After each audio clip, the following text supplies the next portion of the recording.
I don't know who wants, if Stephanie or Rebecca want to answer that.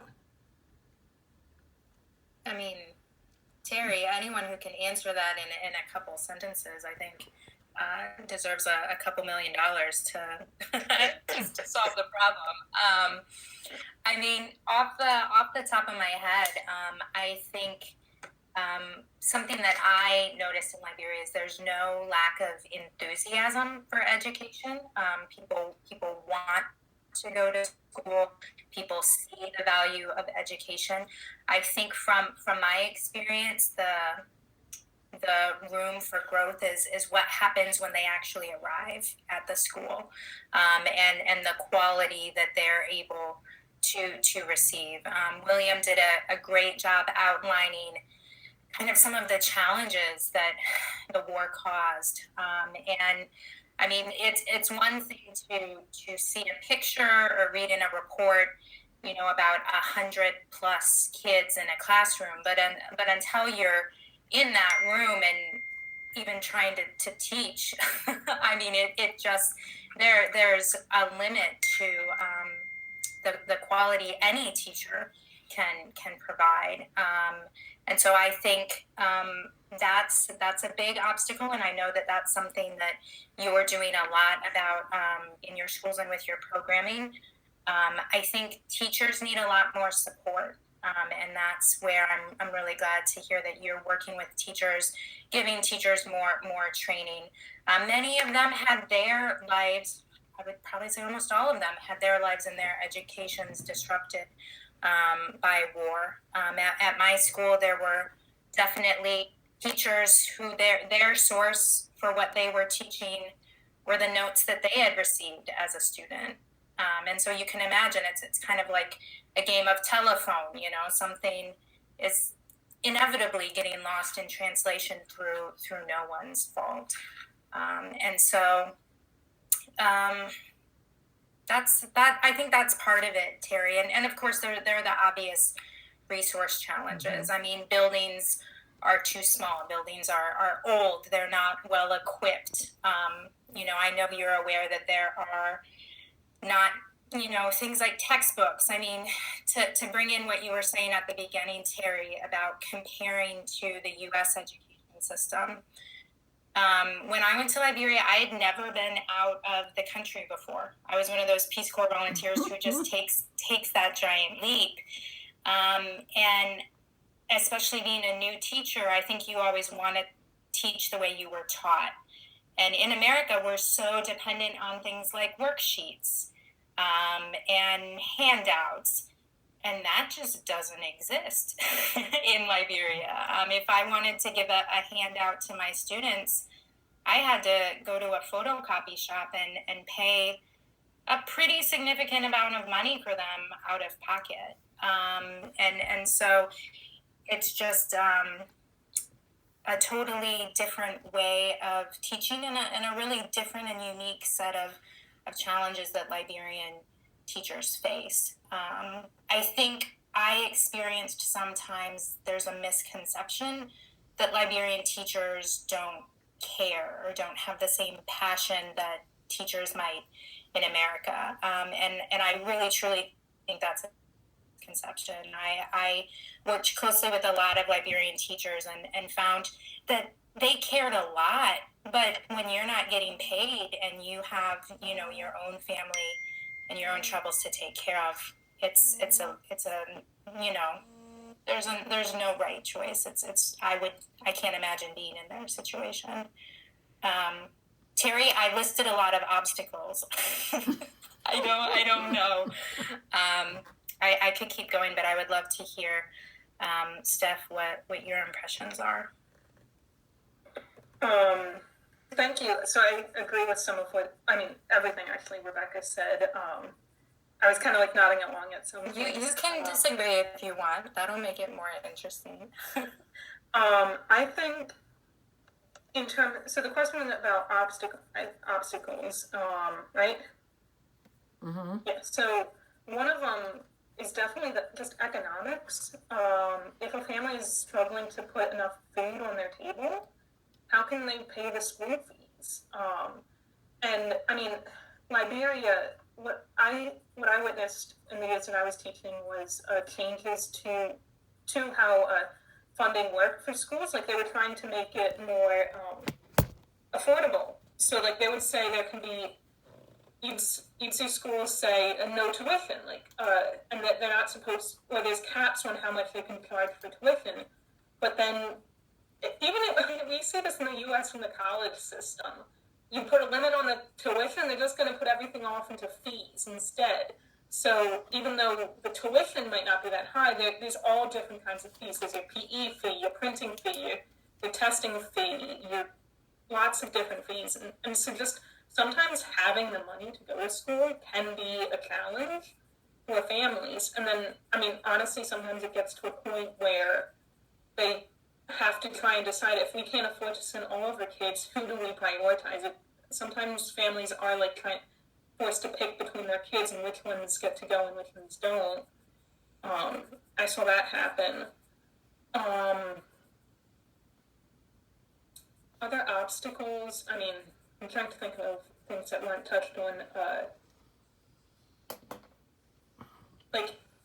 Lack of books, lacks of technology, and just some of the other kind of standard limitations exist there. Like in the Southeast, they didn't even have chalk. Like something as fundamental, and like there's supposed to be, sometimes like the funding is supposed to come from the Ministry of Education, but it doesn't make its way down to the school, and it gets lost somewhere between the region, the county, and the district.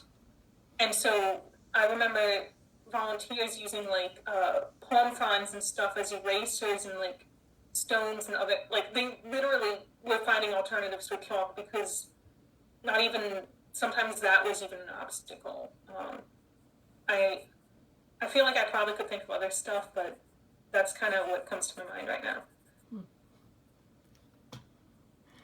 So, Stephanie, you were teaching in the upper grades. I'm just wondering, if they don't have textbooks, how do you teach kids like science and how to read and, expand their education and their knowledge without textbooks? What kind of strategies did you use? Did I use, or do Liberian teachers use? I guess both. Did you have more resources than a typical teachers in the school? Definitely helped us out in the resource department. So what kind of resources or what kind of teaching techniques then do the teachers in the upper grades use that don't have international support? Honestly, I kind of think it goes back to what Rebecca was saying about other notes. Like, sometimes they're using their own notes. I mean, sometimes the teachers have books. I think that's probably pretty common, is for like a teacher to have a textbook or their own resources, and they are using them. I remember like in my first school for literature, when they're teaching literature, like some students would have the book that they're reading.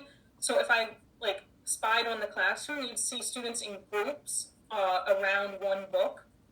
And I mean, honestly, I think that's not even limited to literature. Like, even I kind of feel like no matter where you are in Liberia, you'll still see some families that have a little bit more disposable income than others. So at least some students in the schools, if they can't get the books from the school, maybe they got it from a family member, a friend, or somebody bought it for them in a city.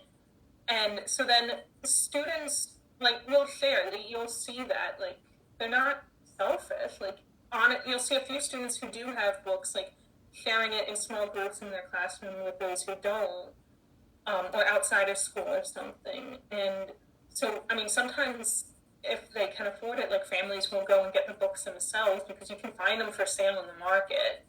I mean, usually maybe in a bigger city, but yeah. So, I mean, I'd say what teachers usually do is write the notes on the board and have their students copy them down. That's a very typical practice. Sometimes I did see teachers print off like worksheets or like packets, and then their students would have to pay for them.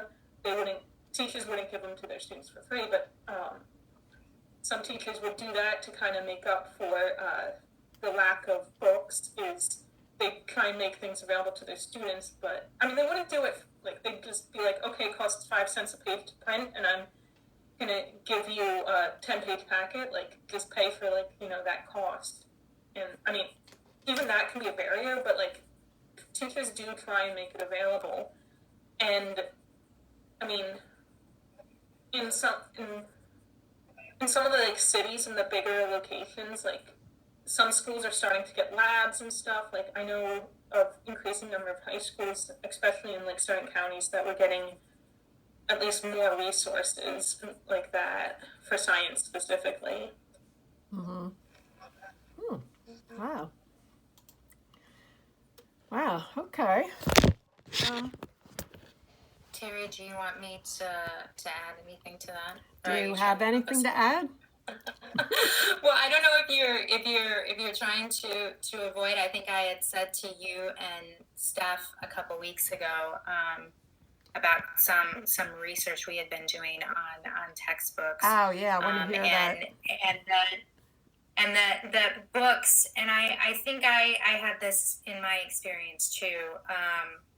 Of course, along that vein I was saying earlier about wishing we had worksheets. And of course, I wished all my math students could have a textbook and I could say, go home and do, problems 1 through 20 for tomorrow. But as I, so with that mindset, I had a room off of my porch that was outside my house, but connected to my house. And I thought, well, I'm going to make a small library and this is going to be the best thing ever. And my students can come and use the books and it's going to solve the problem. But especially with older students, what I found is they don't know how to use a textbook. And so you can't just hand someone a book. It's got to be at the right level. They have to know how to use it. And really their teacher has to know how to use it. And teachers, and in that respect, are sometimes at the same level as their student. They haven't ever owned a textbook and used it in a class and in the way that we are also used to in the United States. I will also say when I moved to the university, I inherited a resource room that was full of books that well-meaning Americans had brought over in suitcases saying, this is my old textbook from college. These poor students in Liberia, they need this book. I'm going to get it over there to them. And it would be something outdated, like completely not what we needed. And we would, they would proudly stick it in a corner as like, these are our books, and no one would ever make use of it. So in my mind, textbooks are not at this moment the problem. There's like a couple steps to be addressed before that to make sure that students and teachers are ready for them and that the textbooks are appropriate for where they are. Otherwise, I think there are so many libraries that have been set up that are just kind of museums to books that don't achieve what we imagine. And I think after teaching for 2 years without textbooks, I felt like I didn't need it. I had figured out how to get to them, what I needed to get to them. Maybe it wasn't as fast as I would do, if I was teaching in America, but it was happening and they were learning. So I think textbooks are great. Every child should have a textbook, but they're also expensive. And a piece that sometimes gets forgotten is wear and tear. After a couple years with a young child using a book, it's covered with red oil and, stains from eating. And, you probably need to look for another one. So, Terry, that's my mini rant on textbooks. So, that's great. You said there are some steps that teachers need before they could start using textbooks. So I'm just wondering, because we went and we were trying to teach them a program, the Fantastic Phonics program, and everything was written out to them. What all they had to do is read it and, do what it said. But we found they took away what they wanted, but they didn't actually use the program. And we were just wondering, if they have limited resources, what would the steps be for them to actually use some curriculum or use books? Terry, you've got a whole list of $1 million questions here. I mean, from an adult learning perspective, I would say they need to see the value of it if you want them to buy in. If you want me to use something, I've got to see that it's going to make my job easier. That's when I think of like a scripted lesson, that's one of the major things I see as the value. You are making my life easier. I just walk in the classroom and I do this. And then they have to do it long enough to see that it's working and see the value. If I had been a brand new teacher and someone gave me a script, I would have been so relieved. I think when I'm thinking about a learning curve with a textbook, I'm thinking about like a traditional textbook we might hand a student in America, where the teacher has to be able to go in and kind of pick things out and know how to move through it with the student in a logical way. And really things like, how do I use an index? How do I use the table of contents? How do I find what I need in this larger book? But to speak to the scripted lessons, Terry, I think that's great. There's a lot of good research on scripted lessons. I think the sticking point might be the buy-in, which is such a common sticking point. Right. The Fantastic Phonics was a scripted program. It had a script, Terry. It was all scripted, the entire thing. Yeah. So I thought, how do you know they're not using it?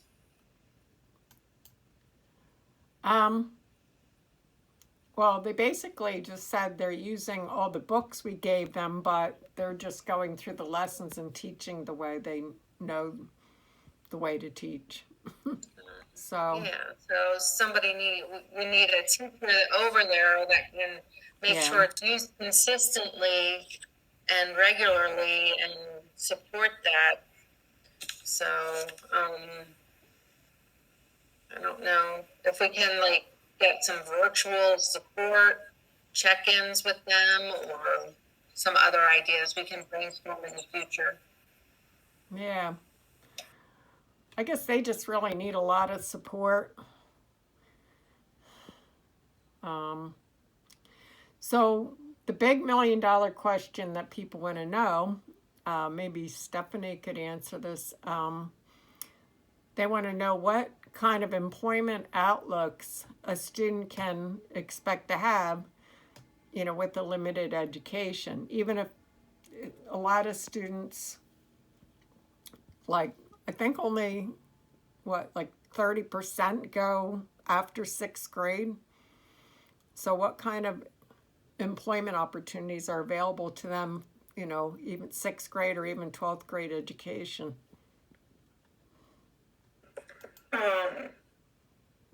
So one of the biggest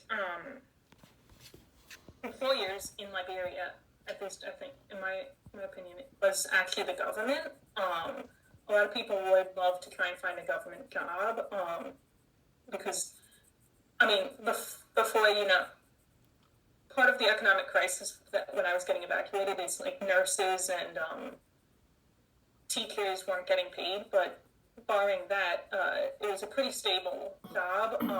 Healthcare is very thriving, I think. So I think a lot of people do want to try and get into either if it's just kind of on a community health level. There was a program. I think they were called community health. I forget what the A standard for. They were CHAs, and they would go around into the towns when for clinics and kind of do assessments and stuff. And that, that was something like that I saw from time to time that there was a need for. A lot of students, I mean, honestly, some people might just become drivers, either taxi or motorbike drivers, mechanics, maybe trades, lots of the trades, like becoming a carpenter or Mm-hmm. some kind of specialty like that. Those very hands-on skills are some things that people could bring in money for. I mean, it's kind of difficult because there is, like, for example, they did it, like, the University of Liberia got away with tuition as well. I mean, it's the same thing I said earlier about fees, where, like, there's no tuition at the public university, but there'll still probably be fees, and then you still have to get accepted. And then sometimes even qualified students who could get accepted, like, sometimes there'd be caps on how many students they could actually take, like, limits on how many, like, they can't enroll so many students. I mean, I feel like some of the job prospects are definitely bigger in, like, the bigger cities and stuff. So a graduate might try and, like, go somewhere else to find work like that. A lot of women sell, buying goods, and then selling them for profit. That's a very common job. So I guess I'd say, like, the trades, starting your own business, and then some of the things that come to mind, and, like, maybe healthcare. So, how do people learn these trades if they wanted to go into one? Apprenticeship, usually, actually. I had a student who was in 10th grade, and he would go to the bike shop after school, and he was, like, fixing bikes and kind of, like, learning how to do that. So, I mean, yeah, I'd probably say, like, usually finding somebody who already does it and just kind of trying to learn under them. I know in at least Monrovia, and I'm sure, like, some of the other bigger cities, they do have trade schools, where it's like for example, one trade school in Monrovia, it's like 300 some US for, like, a plumbing program, and, like, maybe 200 something for a driving program. I mean, people don't need to take that program to learn to drive, but that's one program that I know somebody who's in that program, and he's doing plumbing, and his classmate, they graduated 12th grade together. She's doing driving. Okay. Okay. Do you want to add anything, Rebecca, to that? Sure, I can say just a little bit. I 100% agree with that. A lot of the good opportunities for young people in Liberia are in the informal sector. You can do a good business for yourself if you have a taxi, or you have a trade, or something like that. And in a lot of ways, you're gonna have more freedom than if you do something like work for an NGO. I think it's one of the major kind of gateways. I think a college education can get you into, not a college education, a high school education can get you into, is being able to work for those relief organizations, for NGOs. Even if you want to be a driver for an organization like that, which is a higher paying job, you do have to have a high school diploma. So getting that milestone opened up those sorts of jobs to you. And so I think that's one of the benefits of getting to, that end of 12th grade.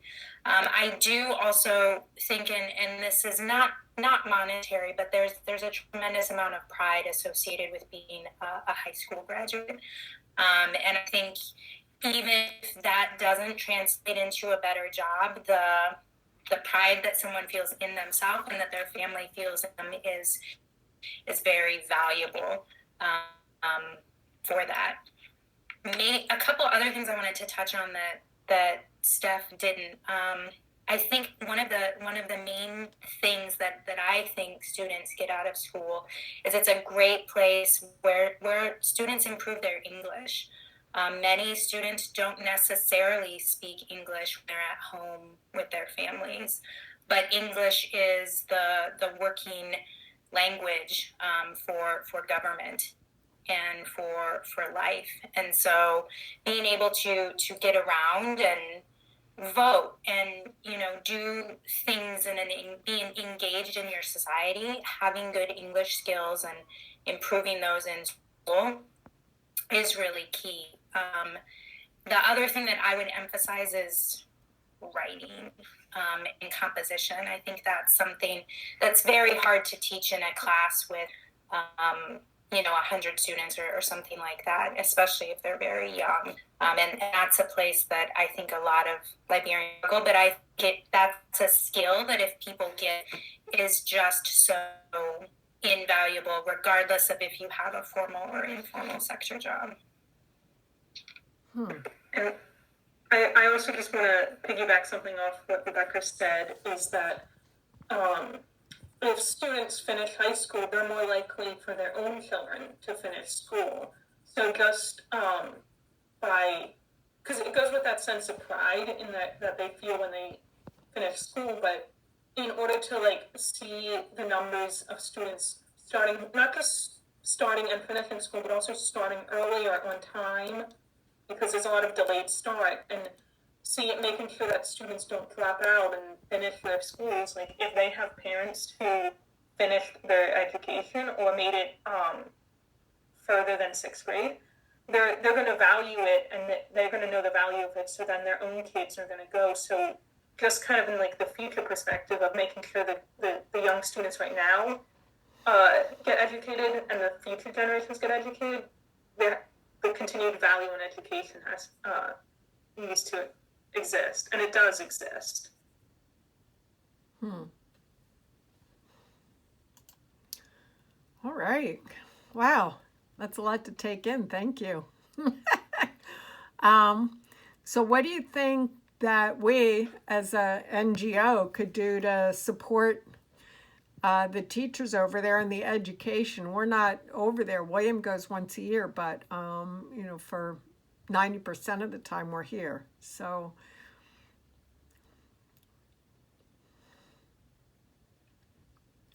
we're looking for things that we could do, the next step. Is there anything, any suggestions or any ideas?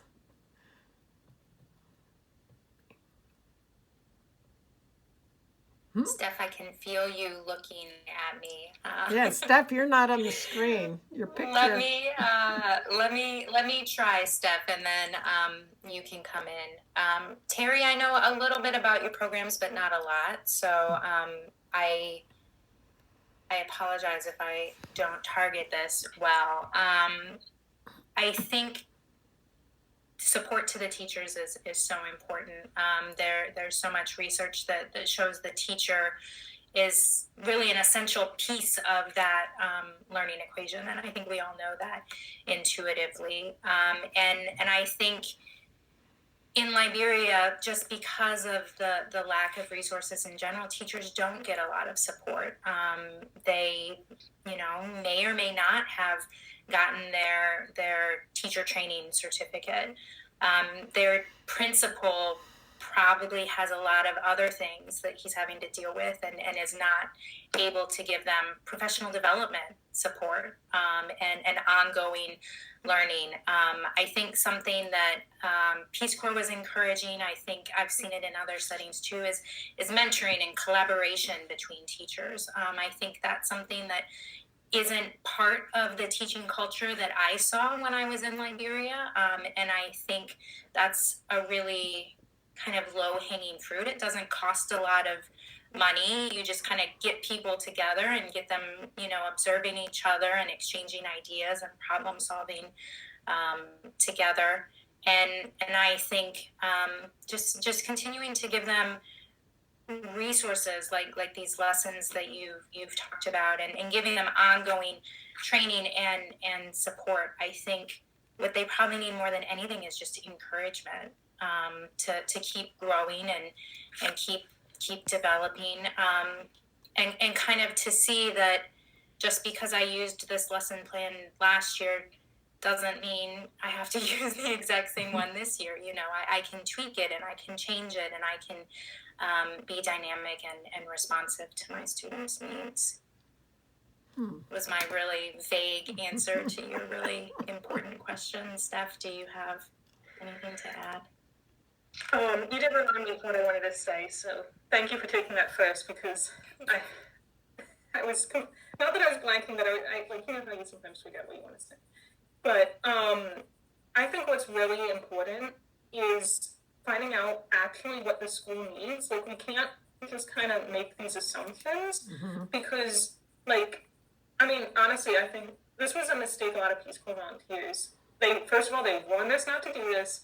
I feel like almost everyone in my cohort still probably made this mistake. I know I did, where they said, don't go in with your own ideas. Just, they encouraged us to spend some time and really see what the community needs, because I mean, this wasn't my example, but this was another, like, sometimes, like, maybe you had the idea of building community bathrooms or public bathrooms, but then, because it seems like a great idea, but then people don't actually use it because there could be a whole different thing, like around why they wouldn't use it if you didn't take the time to actually assess it. For me, one of my mistakes was around the library, and I wanted to start a library, but I didn't do quite as a needs assessment as I should have, because by the time they had we were able to get some books, we didn't have a space ready, and we tried building shelves, and then some other issues happened, and so I had this idea, but it was mine, and some of the most successful projects were the ones where the ideas came from the teachers and the schools themselves. Now, I mean, obviously, if you go to, like, a school and you just kind of ask them, they're probably going to say they want physical resources, they could use new desks and new books and stuff like that. But I think I still really think the most important thing is probably just talking to the school themselves. But it's not just the I think the most important thing is to talk to the teachers, the students, the community, talk to the parents and the PTA, and really try and if you can have conversations with all the different groups about what do they want, then, because what might work for one school is not going to be the same for another school. And honestly, I don't think it's like a one size fits all kind of thing. And so just kind of doing needs assessment is probably the first step to trying to figure out the answer to this question.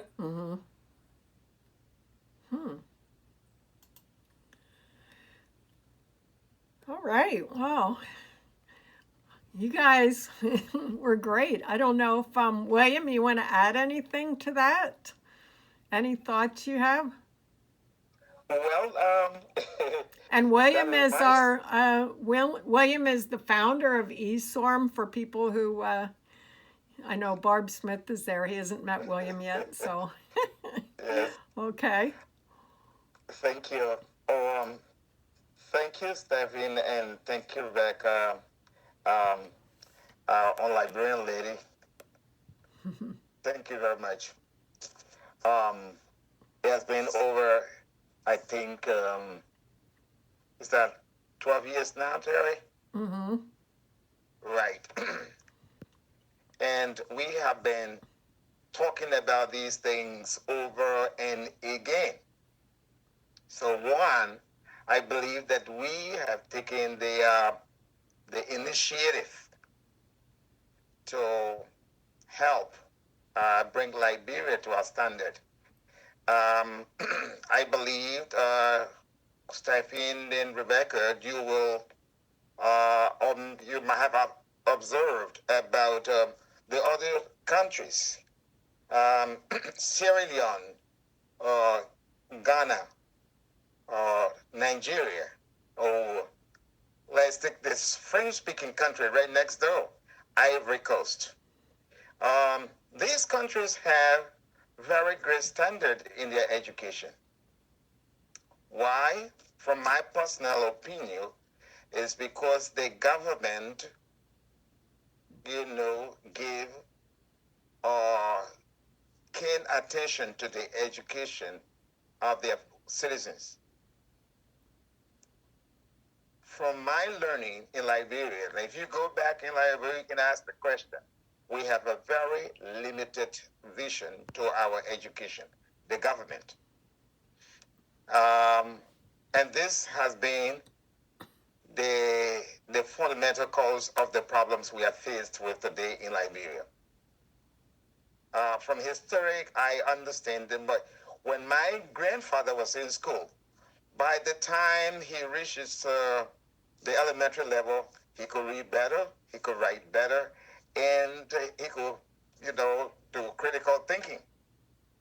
So at his ninth grade education, and what they call the British Standard Education, he was more than the university student today because he could compose and very well the good penmanship. But however, I don't know where the falling away came from for why we came to that substandard.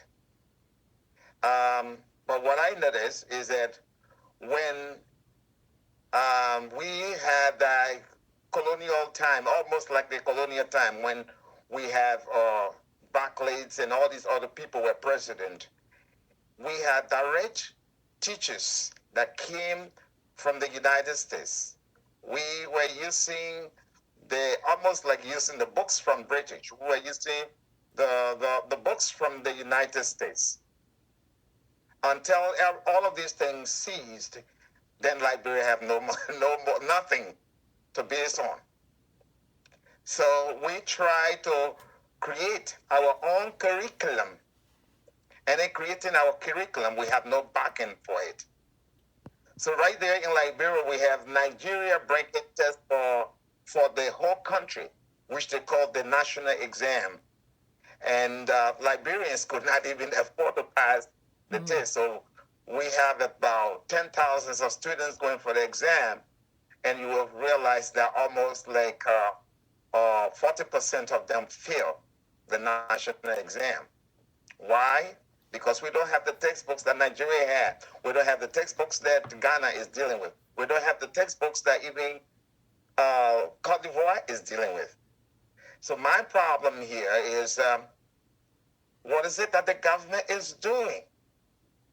What can we do to push our government to see that we need more support in our educational system than just leaving the schools as they are? Are they working out on it? Every time I get to Liberia, I try to reach to the high ups, but I'm limited sometimes to just reaching the how do I call them? The local government officials, like we call them the supervisors of schools. We have district, we call them the DO, district education officer. Then we have the CEO, county education officer, and then it goes to the highest. So sometimes I meet with them and we try to discuss. And all they tell me is the government is not helping. So my point here, if like you go there as Peace Corps volunteers, how do you really come to work with the government? How close do you come to working with the government to really pay keen attention? Because the United States is spending taxpayer dollars to support the education in that country. But I know that we know that government is not really giving that attention to the schools. That is our major problem here. And it's $1 million question again. How can the Peace Corps volunteers carry all that money and the government is not being, told exactly, look, you need to do something. You need to really pay attention to your teachers or pay attention to the facilities or that you have or make good resources so that education can be, come to a standard that is needed in this country. So that's the whole thing. Government must take her responsibility of all that we are seeing. That is the key thing that is happening in Liberia, from my personal opinion. Yeah.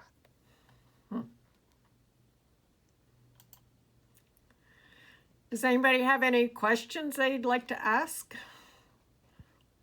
before we close out? Any thoughts? No? I guess we gotta just keep grinding. We have a lot of work to do, but we've learned so much too. Thank you so much, both of you, Rebecca and Stephanie. Thank you. So appreciate the just your experiences there. It's very insightful. Yes. Yeah, thank you.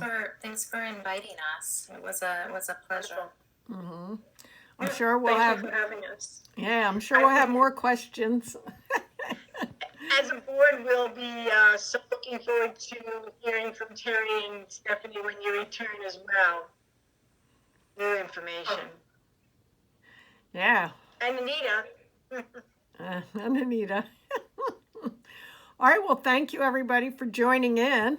I really appreciate it. And we recorded this so we can play it to other people. I know a lot of people will benefit from this. So you have a good night. Thank you, Steph. Have a good Thank night, you, too. Rebecca. Thank you. Bye, Sarah. Bye. Bye. Oh.